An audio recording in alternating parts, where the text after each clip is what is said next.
All right, welcome to the Neuralink product demo. I'm really excited to show you what we've got. I think it's going to blow your mind. So the primary purpose of this demo is actually recruiting. So I'm going to emphasize this at the beginning and then again at the end.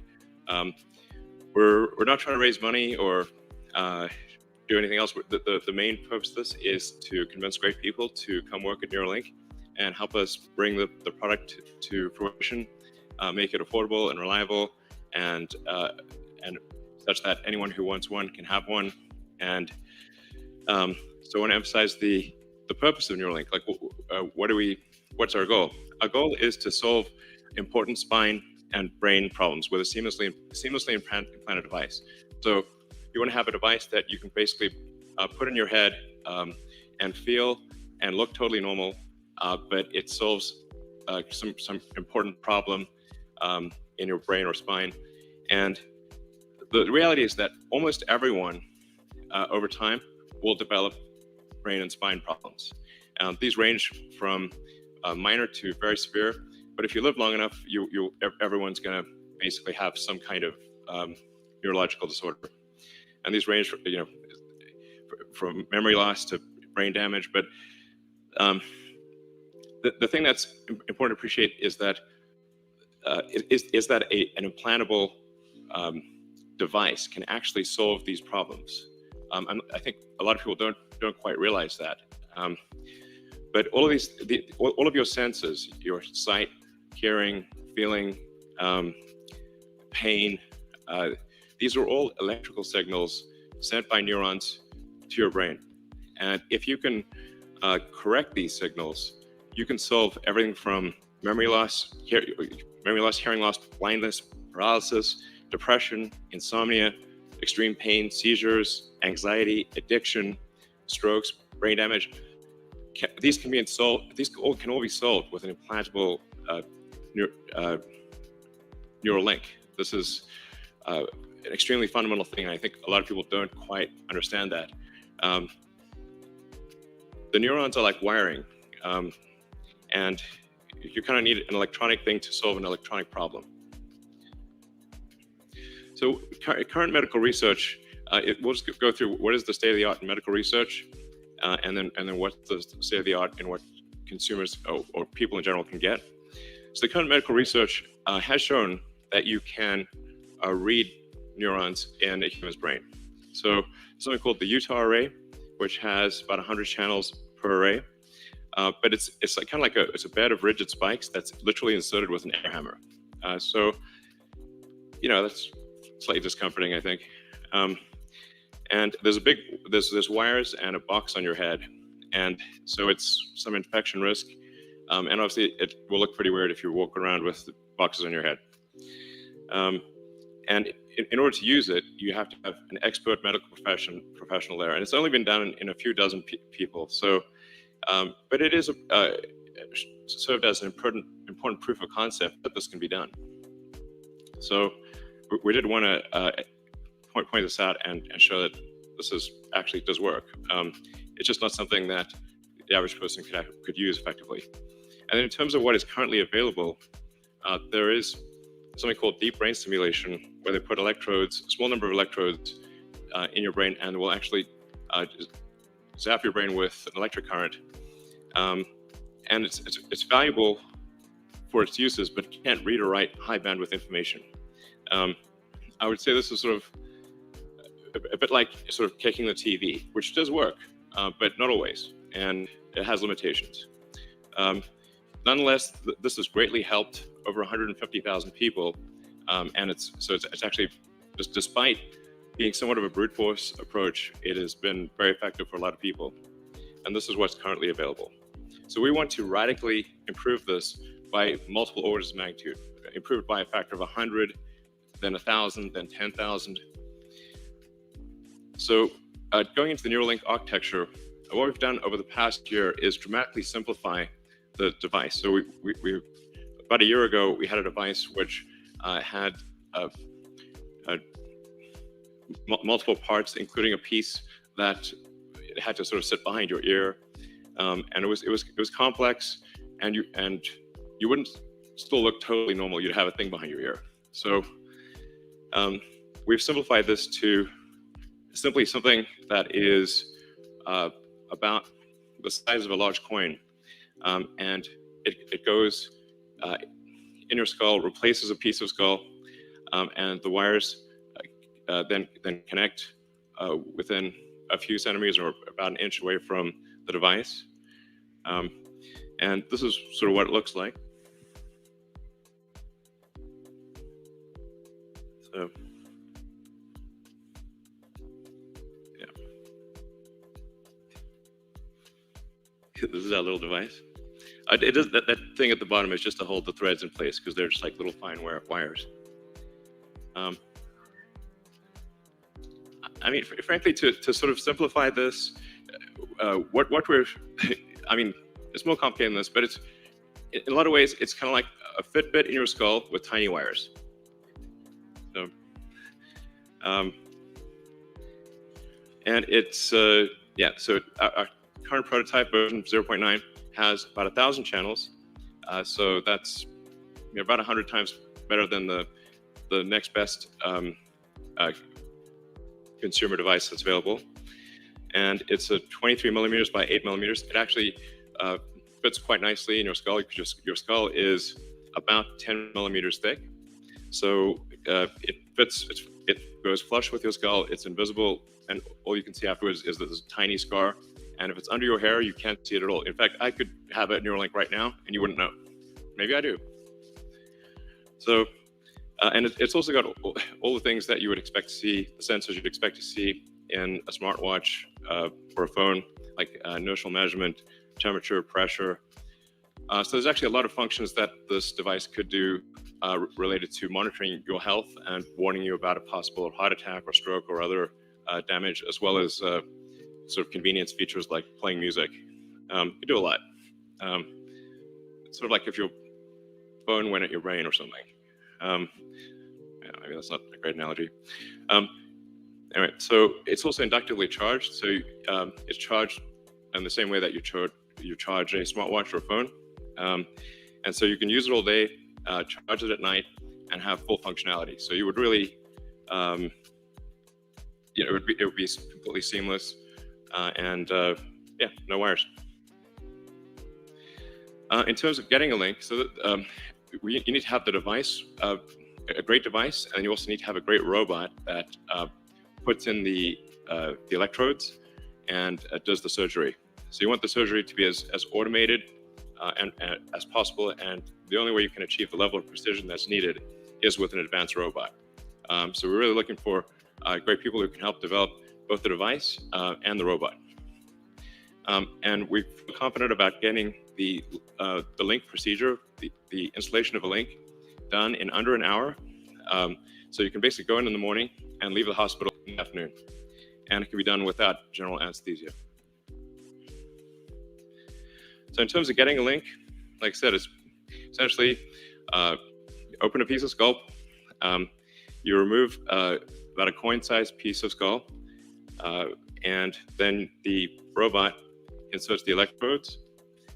We'll talk more about that later.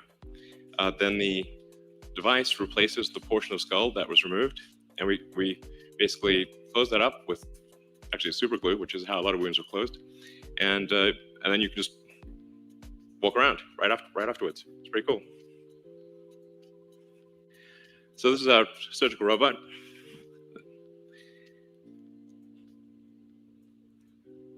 And we actually ultimately want this robot to do essentially the entire surgery.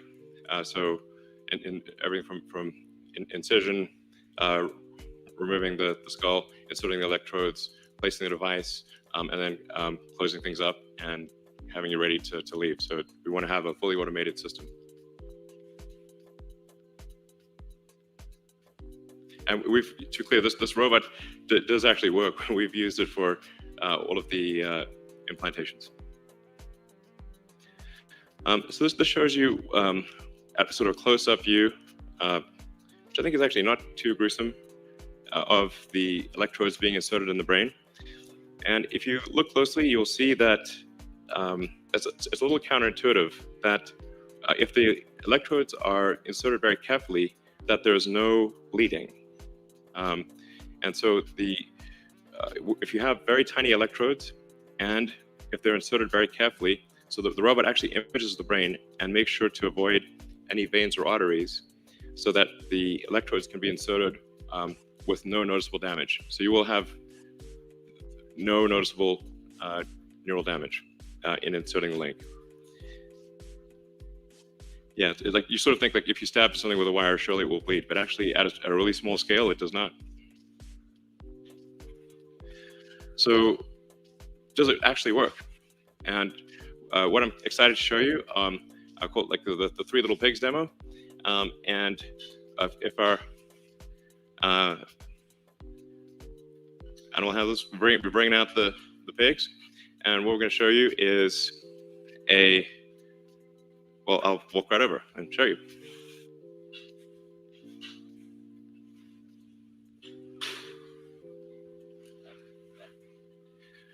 So what we have in pen number 1 is Joyce, and she does not have an implant.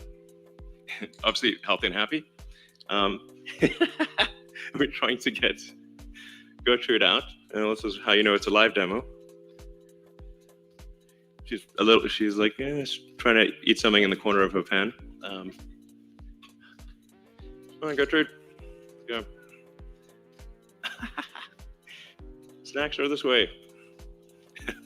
Oh man. All right, we'll wait. We'll give Gertrude a second, and we'll move on to Dorothy. Sometimes the pigs are a little shy. So here's Dorothy.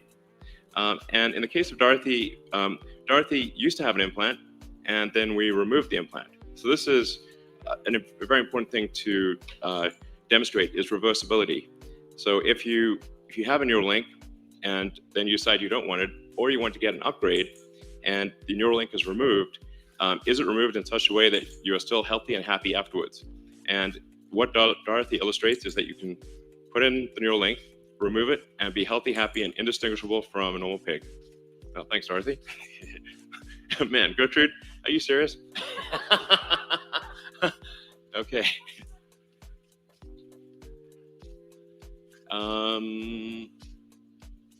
Well, should we bring them all out or something? Would that be better?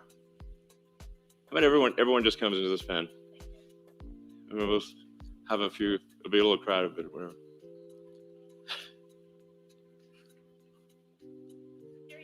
Okay. All right. Well, is Gertrude still back in the thing? Okay, we need to bring Gertrude out. Yeah.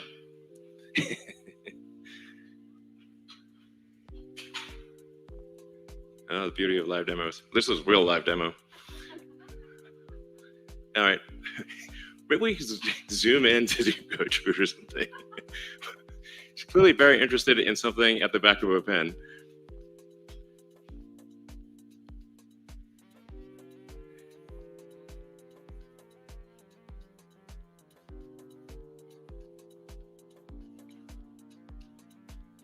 Can you see her? Or... All right.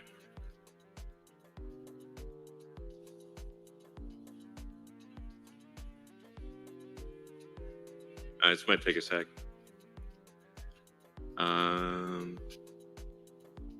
Well, this worked earlier.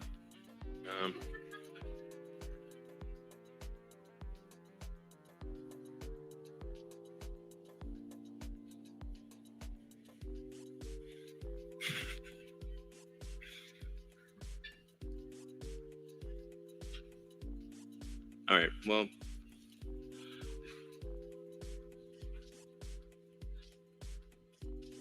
what if we lift the curtain and then zoom in?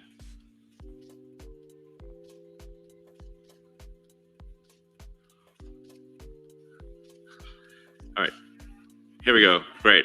Okay, great. Okay, this is a high energy pig. All right, Gertrude, thanks for coming out. So what the beeps you're hearing are real-time signals from the Neuralink in Gertrude's head.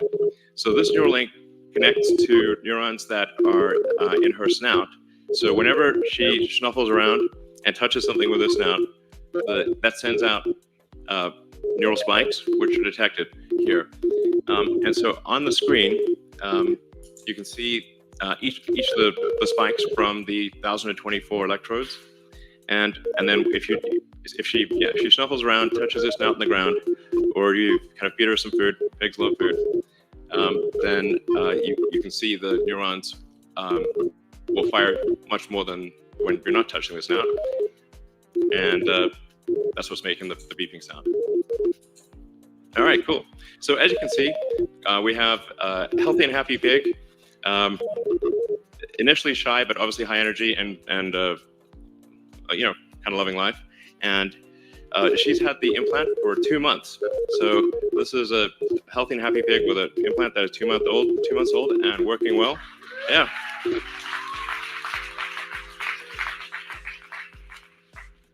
All right, cool. And then we actually have, I hope this works, so we said, well, what if we do 2 Neuralink implants? And we've been able to do dual Neuralink implants in, actually, I think 3 pigs at this point, and we have a couple of them here. And we've been able to show that you can actually have multiple Neuralinks implanted, and again, healthy and happy and indistinguishable from a normal pig. So, so it's possible to have multiple links in your head and have them all be sending out signals and be working well. All right.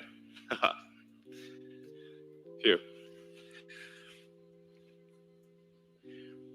All right, so we just showed you a demonstration of reading brain activity. And let's see, probably see that. As I was saying, each of those dots represents a neural spike, and the blue chart at the bottom is showing an accumulation of neural spikes in that region. So in terms of additional brain reading activity, when we have, say, one of our pigs on a treadmill, pig on a treadmill, it's funny concept, really. And we take the readings from the neurons, and we try to predict the position of the joints. And so we say we have the predicted position of the joints, and then we measure the actual position of the joints.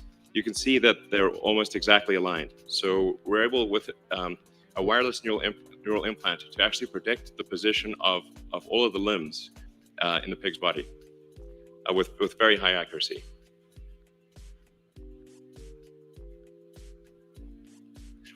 Now, in terms of writing to the brain or stimulating neurons, we also need precise control of the electric field in space and time.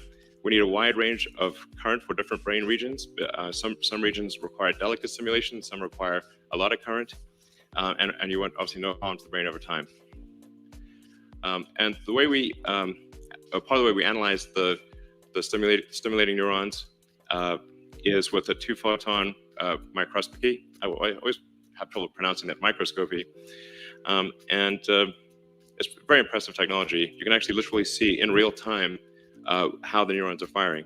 So the red sort of things are the neurons. The red sort of flashing things are the neurons firing, or I should say the electrodes firing. So the red things are electrodes firing, and then the green are the neuron bodies responding to the current from the electrode. So you can see them lighting up different brain regions.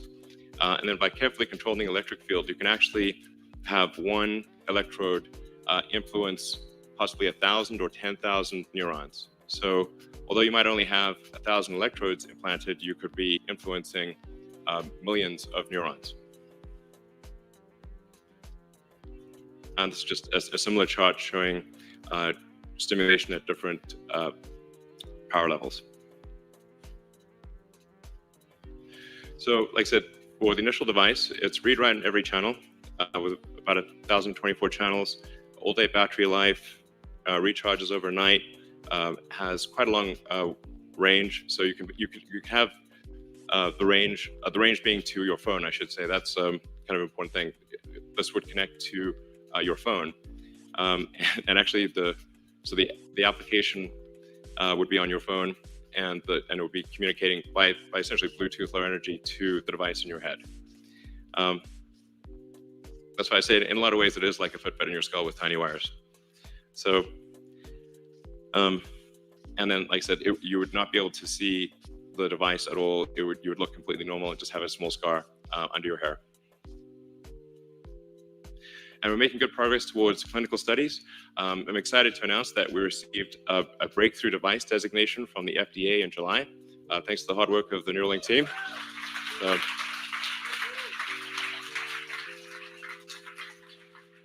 So I want to be clear, we're working closely with the FDA, and we'll be extremely rigorous. In fact, we will significantly exceed the minimum FDA guidelines for safety. We will make this as safe as possible.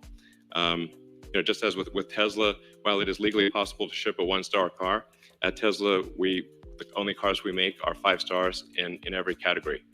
So we actually maximize safety, and we'll take the same approach here at Neuralink.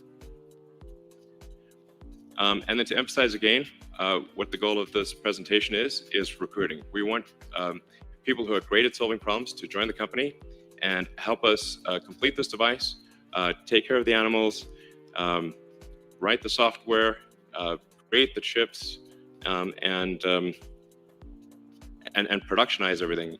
So we need like robotics engineers. I think we also especially need people who have worked on and shipped products. So if you've like shipped a smartwatch or a phone, or any kind of complex electronics or complex device, or advanced medical devices, we'd love for you to contact us and consider working here. So, and a very important point to emphasize is that you do not need to have prior experience on brains. So a lot of people think, well, I couldn't possibly work Neuralink because I don't know anything about how brains work. That's okay, you can learn, but we need software engineering, we need mechanical engineering, electrical engineering, like I said, chip design, robotics, and all the things that a company needs to work. So please send in your resume. Actually, it's not just engineering, obviously everything in Neuralink. So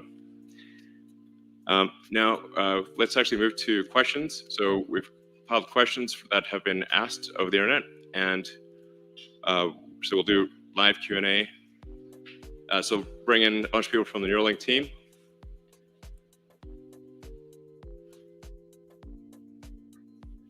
All right.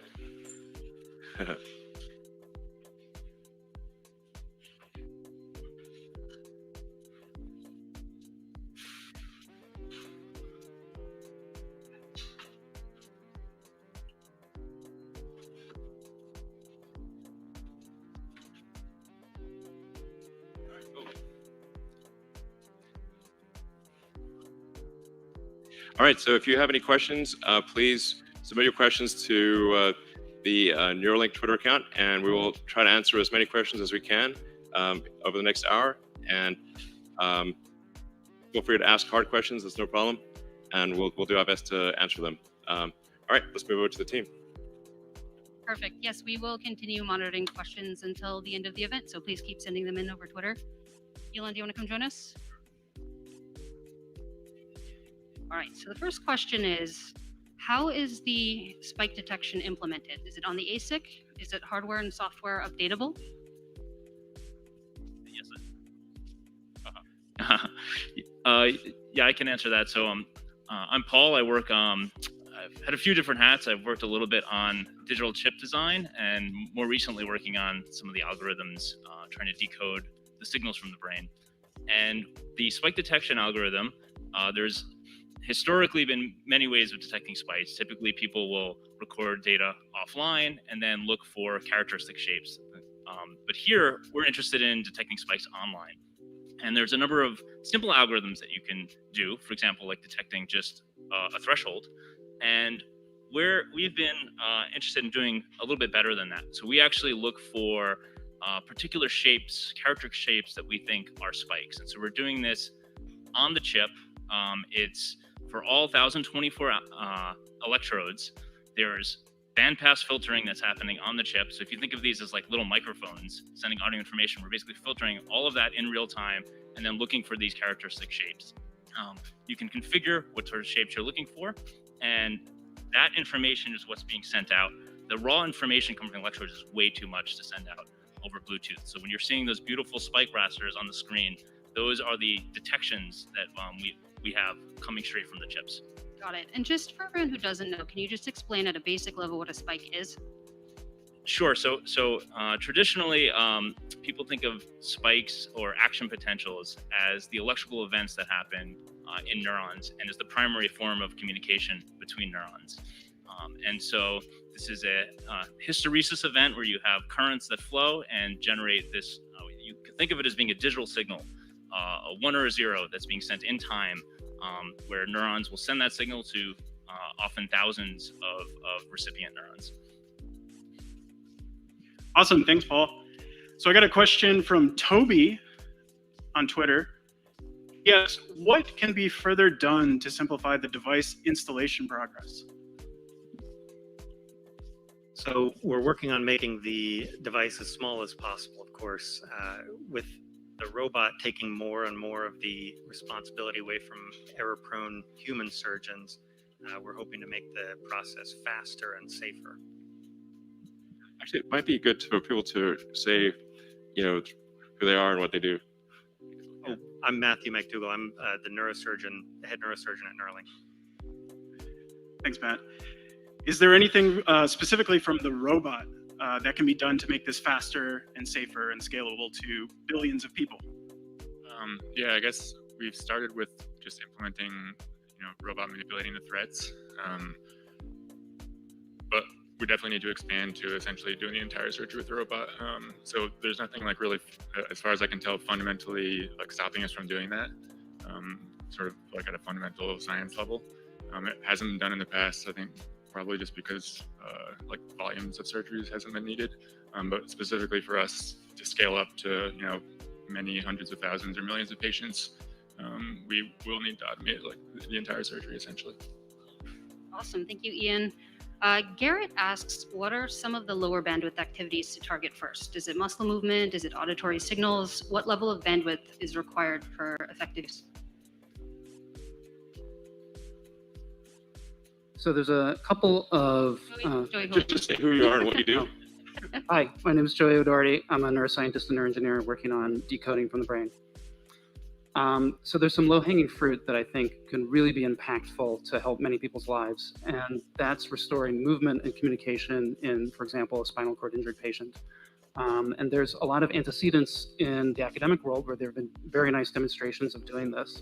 We think we can take our technology and really bring that to the home, something people can take home with them and improve their lives. Fantastic.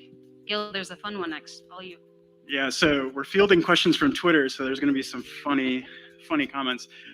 First question is, who are you and what do you do? I'll lead with that. And the question is, can the Neuralink chip allow you to summon your Tesla telepathically? Definitely, of course. You heard it here first. That's a definite 100%. Carlos, that is the answer. It's just one bit of information. Yeah, it's very easy. That's an easy one. Actually, Max, this might be a question for you. Like some of the questions we had on Twitter was, how do you see the Neuralink device and the essentially API growing over time and allowing developers to interact with the device? So there's interesting questions long-term about whether you do decoding on head or on a phone or on a computer. Ultimately, so at 1,000 channels, it's possible to send all the spike data to a phone and do processing there. As this gets bigger and bigger, you're going to be more constrained by the radio, so you're going to want to push more of this on head, and that changes your programming model.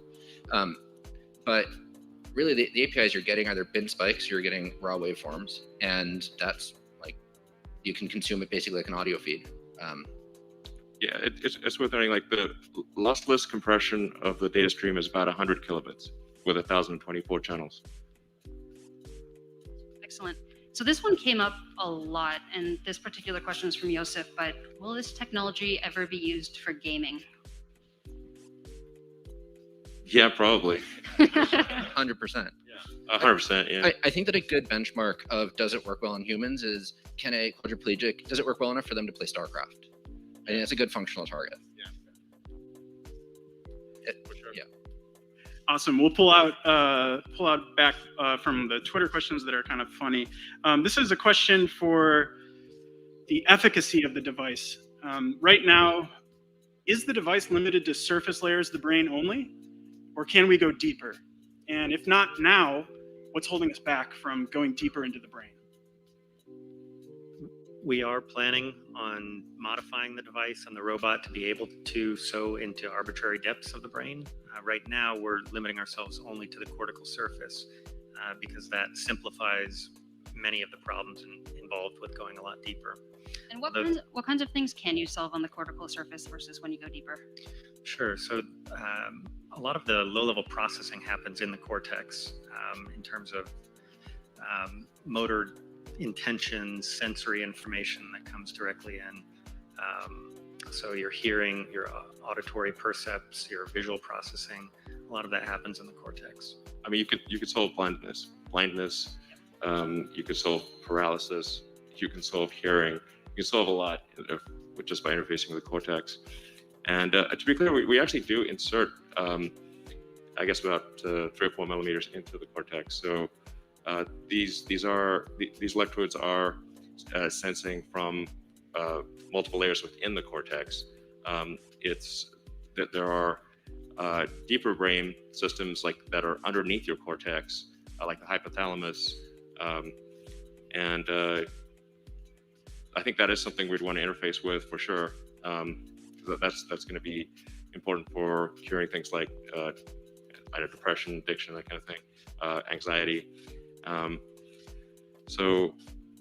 But yeah, like I said in the presentation, overall we're aiming for a general purpose device, and really the thing that would change from interfacing with the cortex versus deep brain systems is kind of the length of the electrode.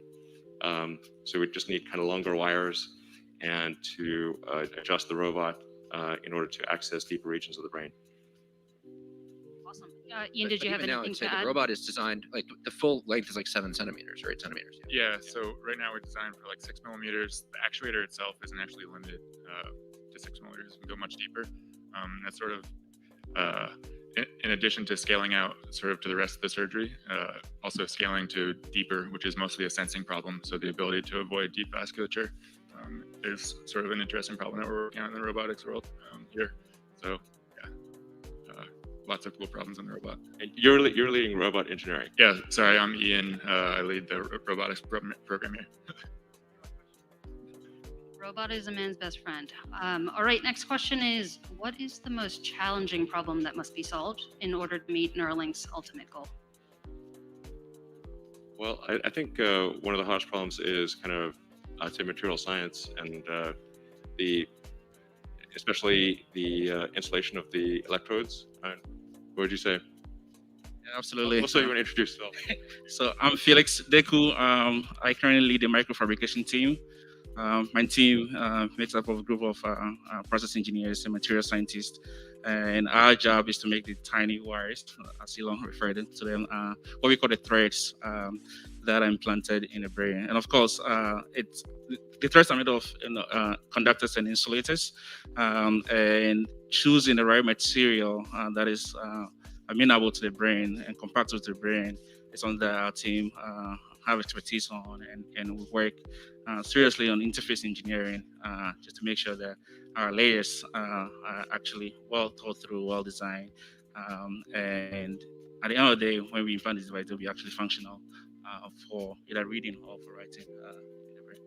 Yeah, I think it's going to be important in terms of material science problems is making sure that the threads or the electrodes can last for decades in the brain, which is a tricky thing because it's a very corrosive environment, and you're in a dichotomy where you want to read and you want to sense electrical signals and you want to generate electrical signals, but you don't want to corrode the electrodes over time. So you need to have an insulating layer that is very robust, but also very, very thin. It has to be just the right amount of insulation, and it has to stay that amount of insulation over time. So this is why I think we think probably like a silicon carbide type insulator is probably the best long term from a material science standpoint. But silicon carbide is a tough material to work with, but that's probably the right choice long term. Would you say? Yeah, I totally agree. And it also, apart from its electrical properties, it also helps with adhesion between the metal layers and the polymer substrate. Another thing that we're also looking at is, since we're actually reducing the electric dimensions, the electro side, the actual side that actually speaks to the neuron, also have what we call high resistance to the signal. So we actually look into like material engineering that will reduce the impedance at that interface, so that we can actually have a very small electro side but still be able to speak clearly to the neuron. And when you guys say thin, how thin? How thin?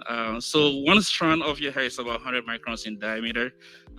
We can think about dividing that into 20. So our one of the thickness that we're working on is about 5 microns, and we have this possibility to go even thinner in the nearest future. We think we can probably go sub-micron in thickness, but obviously, as the thinner you make the wire, the harder it is to sense the signal and to do stimulation, because there's less cross-sectional area for the current to traverse. In terms of upgrades, that's part of why I wanted to show the explanted plig, is to show that you can actually take the device out, and there's no observable behavior change. The pig is as happy as before, and healthy, and I think this is going to be important for upgrades, because obviously if you get an early device, then by the time, let's say you get version 1, probably by the time we have version 3 or 4, you want to upgrade. You wouldn't want version 1 of a phone and 10 years later everyone's got version 3 or 4. So it's going to be important to be able to remove the device and upgrade it over time. So over time, the Neuralink would do even more than it did before. Awesome. So here's a question about the device. We have been talking a lot about read speeds and we haven't talked about read or write speeds. DJ, what are the read and write speeds of the device, if you think of it like a computer? Sorry, when you say speed, what do you mean? Like, how quickly can you read information from the brain, and how quickly can you write information in the brain? Okay, so let's see. So one of the things to highlight is that DJ, what do you work on? Yes, my name is DJ Sa. I'm leading implant electronics development, Like a chip design. and a chip designer. Here. So the prototype that we were showing, it has 1,024 channels. All of those channels are capable of recording and also stimulating. And in terms of recording, as Paul mentioned, we do have on-chip algorithms to do a level of compression and extracting the signals of interest, in this case, spikes, neural spikes. Sure. And those things are actually happening at a much faster speed than your brain even is processing those information. Well, do you want to say like things like time resolution, like within how many milliseconds can you detect a spike, and what's the just some technical data? So in terms of the signals that we're collecting, we're digitizing them at 20 kilohertz. Generally, the signals of interest are anywhere between about a millisecond in width, and so we sort of sample it at 20 times that speed. And we have analog to digital converters that divide that into 1024 levels, so 10-bit resolution. And the spike detection is done in less than 900 nanosecond, which is really, really fast time. And it's only sort of determined by the speed of the clock. And for making sure that our implant is low power, we're running them actually at a very slow speed. And then for stimulation, we can actually create any arbitrary waveforms with about 7 microsecond of resolution. So basically, whatever you want to draw, we can stimulate and generate those pulses through any combination of our electrodes. And this is just version 0.9, or aspirationally version 1. As we go to version 2, 3, 4, these things will expand, I think, ultimately by orders of magnitude, many orders of magnitude. Great. Everyday Tesla asks, how big is the Neuralink team, and how much do you expect it to grow in the near future? We're about 100 people right now. I think over time, there might be 10,000 or more people at Neuralink. So I think, Couple orders of magnitude? Yeah, exactly. A couple orders of magnitude. Those are my favorite phrases. Just, a couple orders of magnitude, no big deal. So yeah, probably the number of electrodes will grow with the number of people at the company. That's a super linear relationship. Yeah. Well, we might need a million people at the company then. Yeah, super, yeah, even more. Yeah. Ideally, like, yeah, super linear. Our hiring quotas are determined by our channel counts. Maybe it's 10-to-1 ratio or something. Yeah. Cool. So Twitter asks, how does the implant system fare against various disturbances from the outside, like electrical, magnetic, Wi-Fi, radio? Yeah, so the current version of the implant that we have is using Bluetooth low energy radio. So similar to any Bluetooth devices that are out there, they are able to coexist with other devices that are using and sharing our same spectrum in 2.4 gigahertz. Obviously, as you imagine, when you go to concerts or there's just a lot of people, the signal quality does degrade because it is a pretty congested spectrum. So we are actually working on some new versions of the radio that are operating at different frequencies to be able to also send out a lot more data and have it be scalable to millions of electrodes. And then also in terms of sort of electromagnetic compatibility and interferences, obviously it's very important for us to coexist with other systems and just disturbances out there. So there are also well-documented guidelines from FDA that we'll be following and doing a lot of testing for. Fantastic. We're going to take an audience question. Fred, take it away. So we all want to play StarCraft using Neuralink, but what are some likely first applications? Well, I don't know if we all want to play StarCraft. There are other games. There are other games to play. Exactly. But also StarCraft. So our first clinical trial is aimed at people with paraplegia or tetraplegia, so cervical spinal cord injury. We're going to enroll, we plan to enroll a small number of patients to make sure the device is safe and that it works in that case. Yeah, so actually just to elaborate on that, if somebody is like a severe spinal cord injury, to the degree that they have very limited control even over their facial muscles, then but with this implant you can actually think just by thinking you can output words, and you can type, and you can control a computer, control a phone, and which is pretty wild.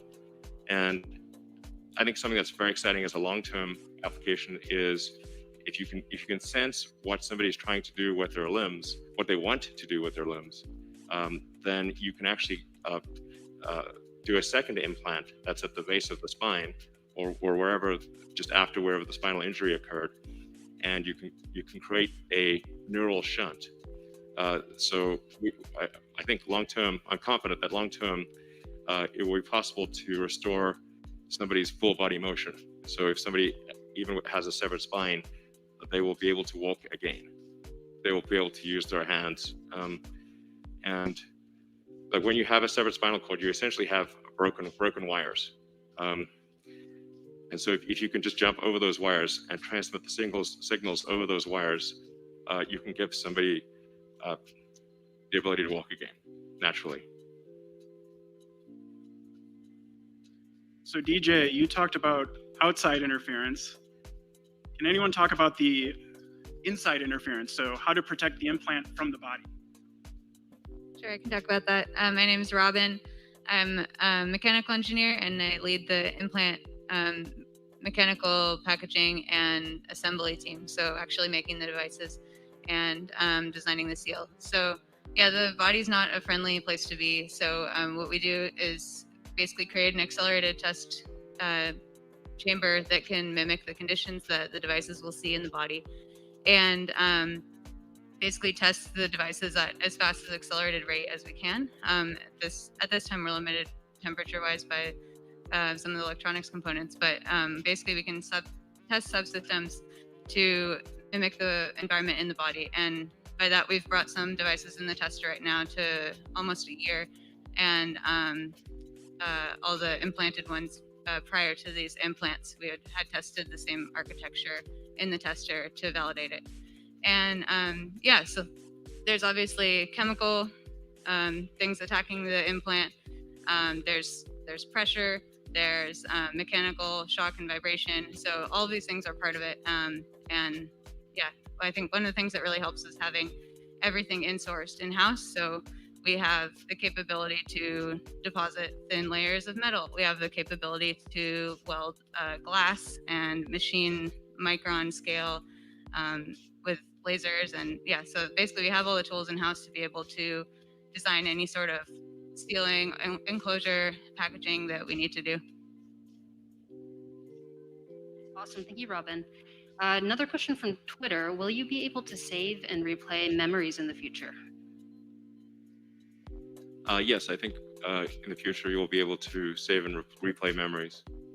I mean, this is obviously sounding increasingly like a Black Mirror episode, but well, I guess they're pretty good at predicting. But yeah, essentially, if you have a whole brain interface, everything that's encoded in memory, you could upload. You could basically store your memories as a backup and restore the memories. And ultimately, you could potentially download them into a new body or into a robot body. The future is going to be weird. Cool. So I can't help but notice that the pigs back there are pretty well behaved and pretty darn cute. Can anyone talk about, I'm looking at Autumn over here. First, can you tell everyone who you are and what you do here? And can you describe, like, how are they so well behaved and so smart? Well, I'm Autumn, and I lead our animal care program. And our philosophy here is to set up a system where the animals are able to volunteer, to make choices, to participate in our projects. As you see, sometimes they choose not to participate, and that's okay. We want to make sure that our animals are happy and healthy. So all of the behavioral research that we do is led by positive reinforcement. And again, that allows for them to choose to volunteer or not. Sam's also on our animal care team. Sam, do you have anything to add to that? Hi, I'm Sam, one of the veterinarians here, work closely with Autumn, taking care of the animals. And yeah, it's just emphasizing what Robin said, the whole animal care program here. In fact, the whole company here is very dedicated to promoting the care of these animals. Everybody is involved, everybody's very interested in making sure that they're taken care of. And yet the program from top to bottom is designed to make sure that they can express their species-specific behaviors, choose to do things. We don't force things upon them as much as possible. And yeah, that's why you see the pigs happily rooting around the straw right now and generally being very content. They do have those natural little smiles on their faces, which is ever delightful. Next question is, what programming language are you guys using for developing the device? Several. Yeah, we use several different types of programming languages. So for chip development, a lot of Verilog for doing low-level programming at the kind of the register transfer level. As you go up higher and higher, there are various C, C++, Python. But to be honest, like at the end of the day, it's not which programming language do you know how to use. It's do you know the principles behind coming up with just methods to enable these systems to work. So I think if you have any experience in programming and you've been building things since you're little, you should really come join us. Yeah, but can I play Crisis? Eventually. It can play Crisis. Cool. Crisis confirmed. And then Ian, what about Ian, what about the robot? What kind of programming languages and tech stacks are you using over there? I mean, sort of just reiterating what DJ said, sort of doesn't matter. Like specifically for us, there's a real-time low-level platform, C++, Java, and Python scripts. But really, those are more just like pragmatic choices to essentially optimize for getting like productive work done. So it doesn't really matter what your background is or necessarily what the tools you use are. It's more just can you like accomplish things really quickly. Awesome. This next question is from This Is Rex. They're wondering, can this device be used to explain consciousness? In the long term, of course. I can certainly shed some light on consciousness. This is a really interesting question. I think the answer is yes. And I think one of the reasons that consciousness is so hard is because, like anything in physics, you're looking at a mapping from X to Y, where X is the neuronal correlates, it's the thing that's happening physically, and then Y is this phenomenal state. And historically, we've been unable to observe the neuronal correlates very well. And unless it's in you, we've been unable to observe the phenomenal state. So as soon as neuroscientists were able to personally get these tools where they can see the correlates and they can have the experience, I think the hard problem will vanish very quickly. What I find remarkable is that the universe started out as like quarks and leptons. We'll call it like hydrogen, and then after a long time, well, what seems like a long time to us, the hydrogen became sentient. It gradually got more complex, and then we're basically hydrogen evolved, and somewhere along the way that hydrogen started talking and thought it was conscious. I like the joke that it turns out that if you bombard Earth with photons for long enough, it'll emit a Tesla. Exactly. Yeah, that's exactly what happened.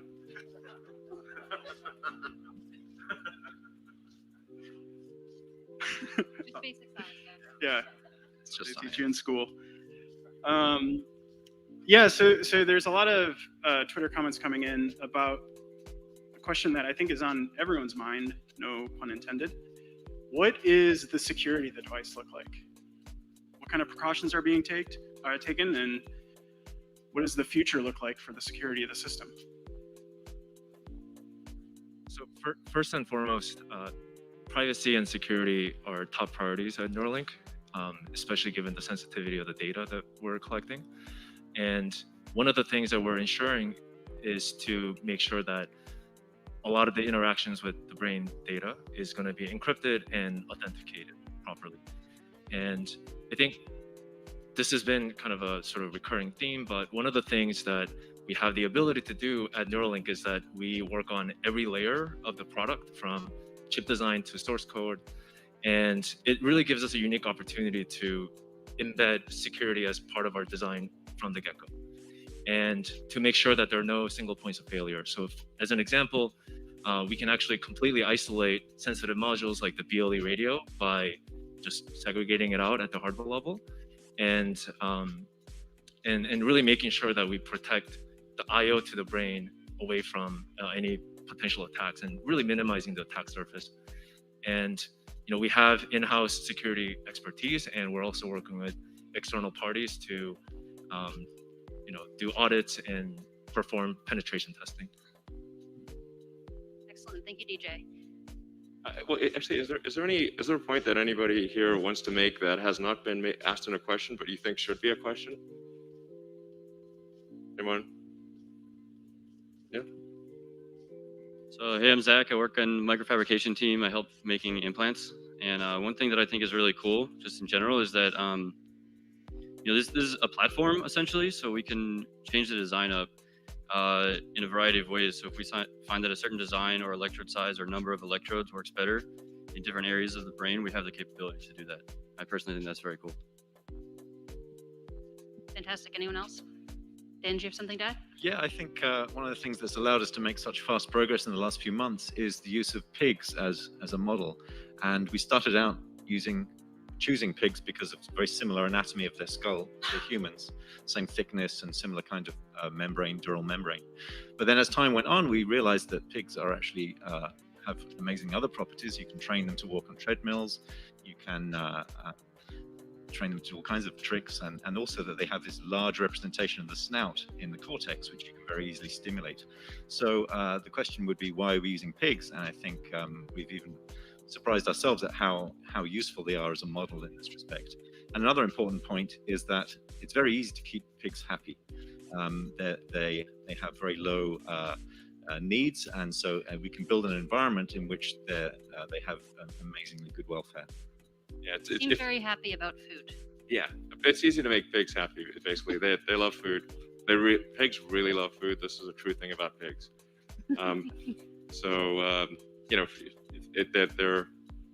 Give them like they're sort of some straw and some things to play with and some friends to hang out with and good food, and they're happy as pigs. And then yeah, their pigs are actually quite similar to people. So that's you know, if we're going to figure out things for people, then pigs are a good choice. And they're also like quite robust creatures, like little tanks. And then I think one of the questions was like, what if, like, is the device itself robust? And it's like, well, you know, pigs, they bustle around quite a lot, and they bump into things, and they headbutt each other at times, and they're pretty animated. So if the device is lasting in the pig, as it lasted there for 2 months, and still going strong, then that's a good sign that the device is robust for people. Fantastic. One common theme that's been coming up a lot on these Twitter questions coming in is that of availability. And so Matthias has a specific question on this, which is any estimate of how much it will cost at launch and what price it will reduce to over time? But I think at launch, it's probably going to be, I would say that's not really representative, because at first I think it's going to be, you know, quite expensive, but that price will very rapidly drop. And I think over time we want to get the cost obviously down as low as possible. But I think inclusive of the automated surgery, I think we want to get the price down to a few $1,000s, something like that. And I think that's possible. I think it should be possible to get it similar to LASIK, and then the device electronics itself. I think will not be very expensive, because it actually does use a lot of the parts that are made in extremely high volume, in tens of millions of units, for smartphones and smartwatches and wearables in general. Great. So here's another question about the device. What does the architecture look like? Is it CPU, ARM CPU? What's going on inside the device that you can talk about, DJ?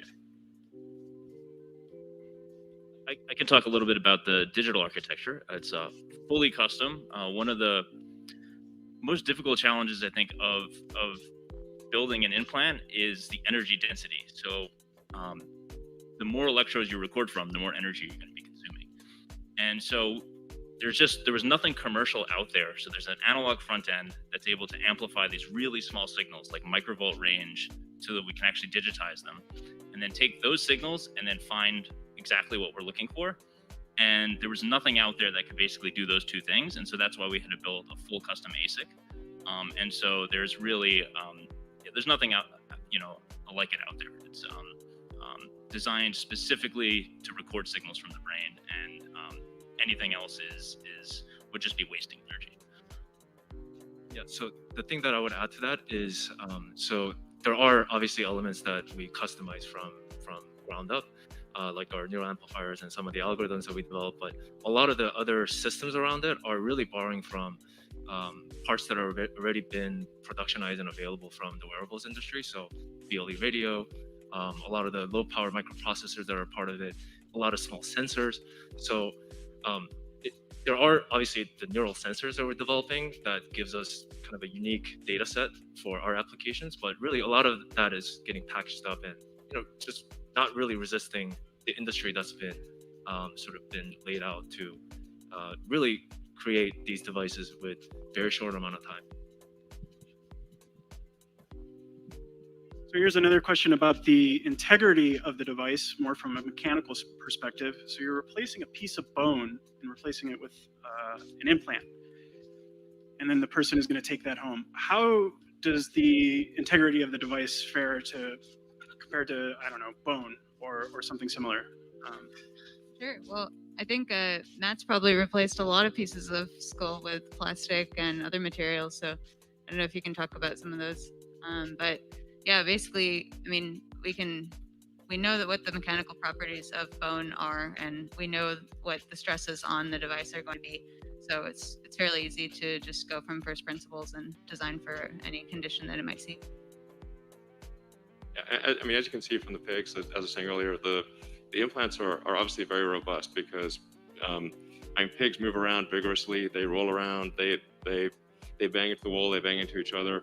They do like headbutting, and way more than people do. So Well, sure. But like it's not like the pigs are just walking around very delicately.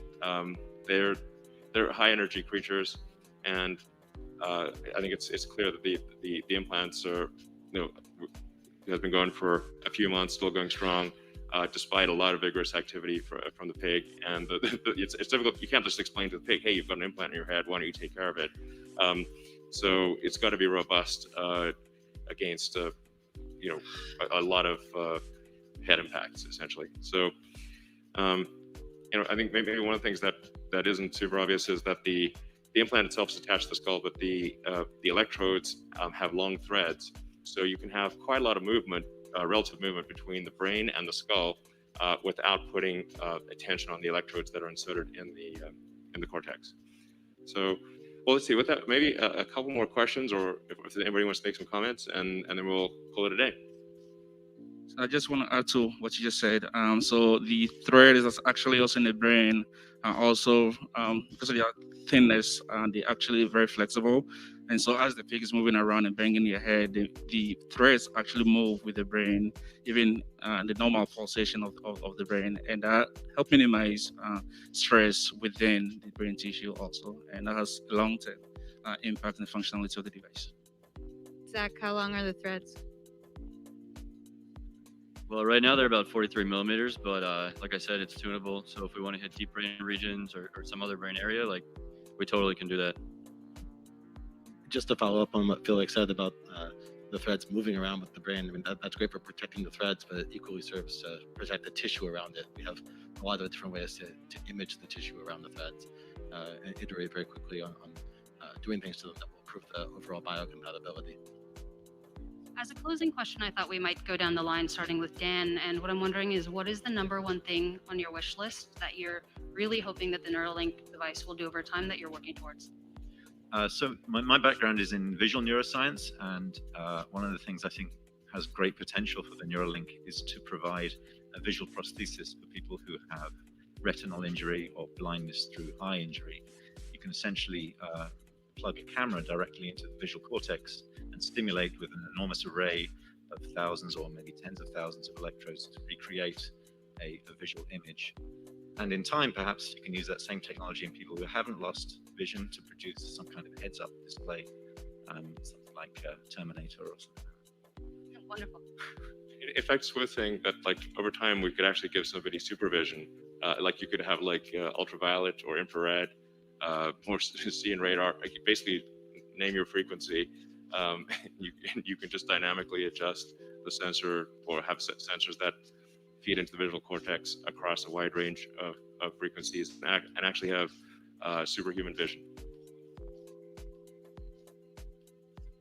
Yeah, so for me, telepathy. So I think it's incredible amount of effort to put your thoughts into a set of words, and it comes out completely compressed. So being able to do that seamlessly without being able to compress it with all of the mechanisms would be great.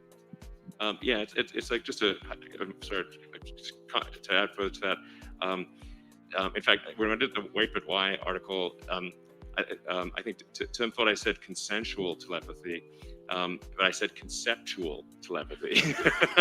I would presume it would be consensual, because you definitely don't want just people, sending stuff into your brain without your consent. But a lot of our brain thought capacity goes into compressing our thoughts into words, and then you think of like the data rate of words. Words are very slow, very low data rate, and we're putting a tremendous amount of mental energy into compressing the concepts and thoughts in our head into words, and then slowly talking. Speech is so very, very slow, and we could actually send the true thoughts. That we can obviously have far better communication because we can convey the actual concepts, the actual thoughts, uncompressed to somebody else.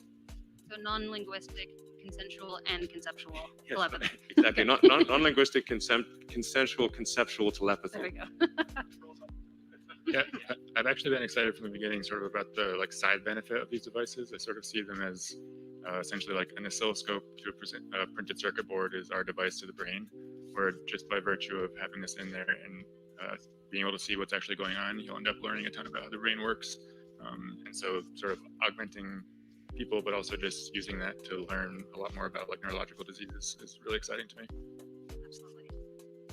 So to sort of follow up on Elon's thoughts, I feel, and I imagine a lot of other people feel the same way, that there's a lot of sort of trapped creativity in your mind. You can, for example, close your eyes and conjure up like an incredible, like Dali-esque scene.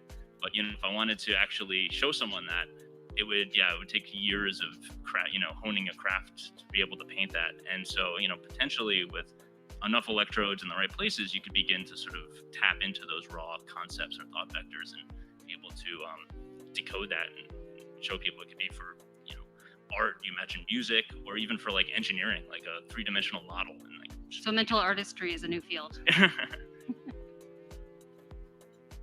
I like to think about ways to interface devices with biology better. And so one of the things I'm looking forward to is getting this thing to be less like technology and more like biology, so that it really is seamlessly interfaced with the brain, stable for a very long time. And then similar to that, having stimulation be much more precise and multidimensional, such that eventually the brain sort of doesn't really know if it's being stimulated from outside or inside, and you end up just sort of completely merging. Yeah, following up on stimulation, one of the things our device can do is simultaneously read and write on every channel, stimulate and record. And that's, both a more challenging problem than it may seem like at first, but also, incredibly exciting at the sort of the vistas that it opens up. I mean, it's really kind of the whole game in terms of interfacing with the nervous system, and I'm very excited to use that.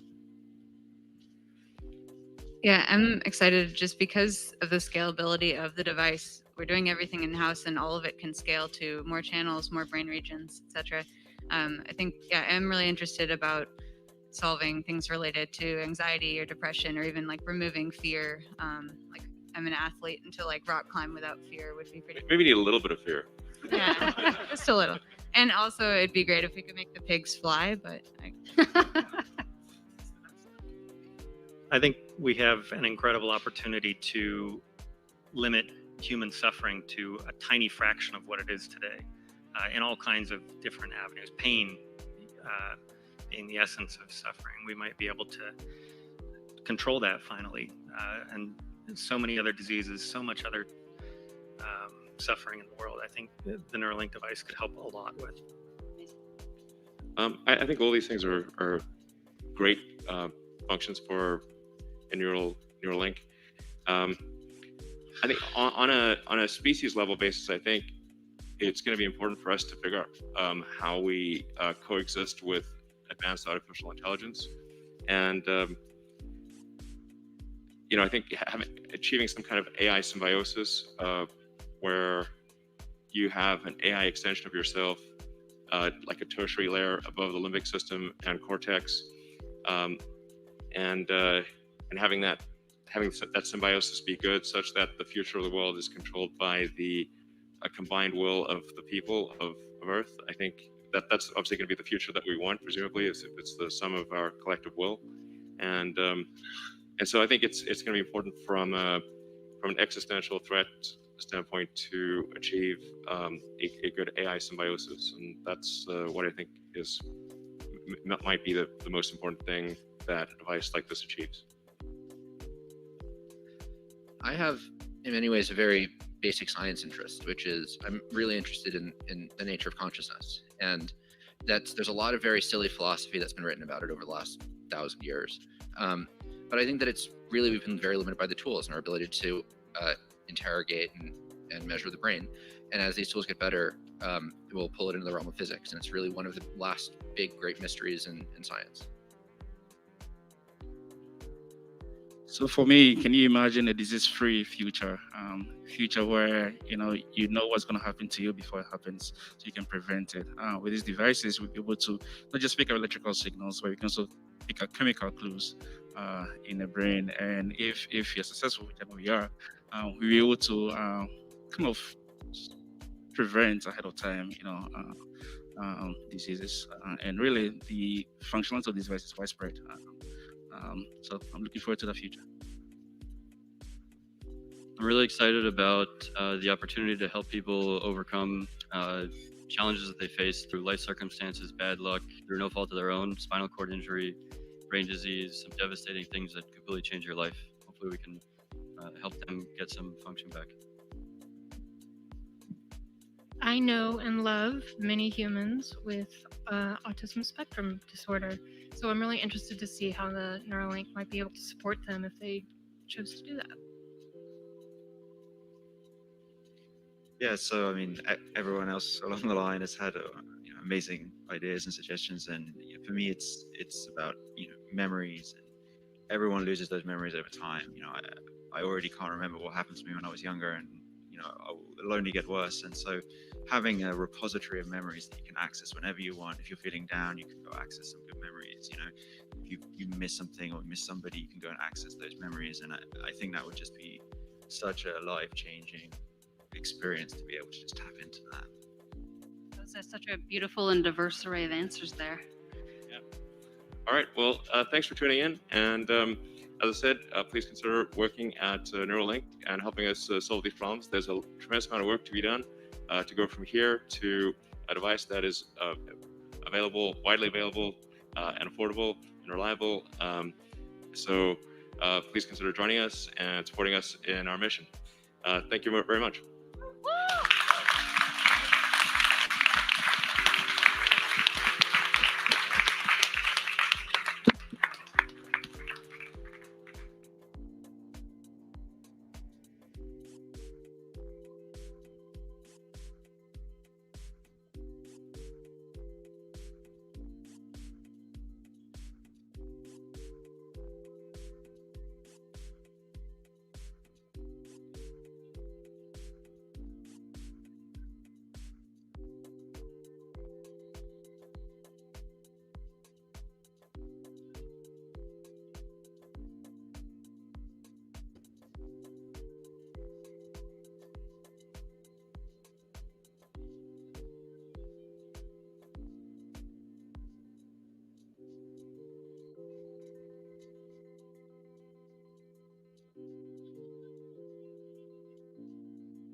Hi, today we're going to show you an exciting new technology that could fundamentally change the way that people will communicate in the future.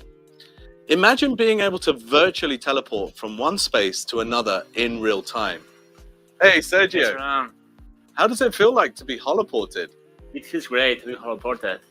So if Sergio is to wear his HoloLens device, and I'm going to wear mine, we can see each other in full 3D in real time. We can interact and communicate as if we're co-present. Sergio, can you walk around my space? Can you walk behind this chair? So we're doing everything to give the impression that Sergio and I are present in the same space. Sergio, let's just do a high five. That's great. Thank you, Sergio. We call this technology HaloPortation. Now, to make all this happen, we've had to create a new type of 3D capture technology.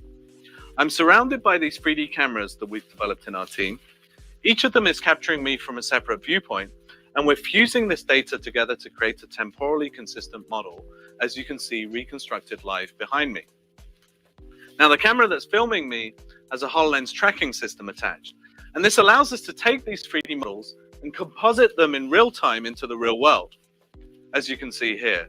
And that gives you a sense of the fidelity of the reconstructions that we can achieve. Once we have these reconstructions, we can texture them. We can then compress the data and transmit the data over to the other side. Over on the other side, a user wearing a HoloLens can see these remote participants live in their space as if they're co-present.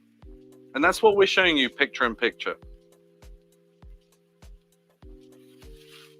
Now imagine using this type of capture technology to connect with family members who are thousands of miles away. And that's exactly what we're going to demonstrate to you right now. My daughter is stood in a similar capture rig somewhere else in our lab. And she's going to holoport into my space, and I'm going to interact with her wearing my HoloLens. Hi, Bob, I miss you. Hey, Lilia, I miss you too. When are you coming home? I'm coming home very soon. Let me get out of your way. Hey, Lilia, you can only hear me, you can't see me, but what are these toys? I have toys to show you. This one is named as Elmo. Elmo? And he can sing. He can sing, wow. And what about the other one? The other one is called Tina, and I like it because it has different stuff. That's so cool. So Lilia, can you climb up on this chair that's behind you? Yeah, climb up. Be very careful. Now I'm going to count to 3 and I want you to jump. 1, 2, 3, jump! That was so cool. Oh, let me get out of your way again. I like you so much. I love you too. Come home soon. I'll be home very soon. Bye-bye. Now, in that example, we were demonstrating live 3D capture, but our system is capable of another thing. We can actually record and play back that entire session. Now, this is almost like reversing through time. And if I wear my HoloLens device, it's almost like walking into a living memory that I can see through another pair of eyes from all these different perspectives. And because this is 3D content, we can miniaturize it onto this coffee table and experience it in a more convenient manner. And this becomes a magical way of experiencing these live captured memories. Now imagine being able to teleport to any place with anyone at any time. And that's what HoloPortation is all about. Thank you for watching.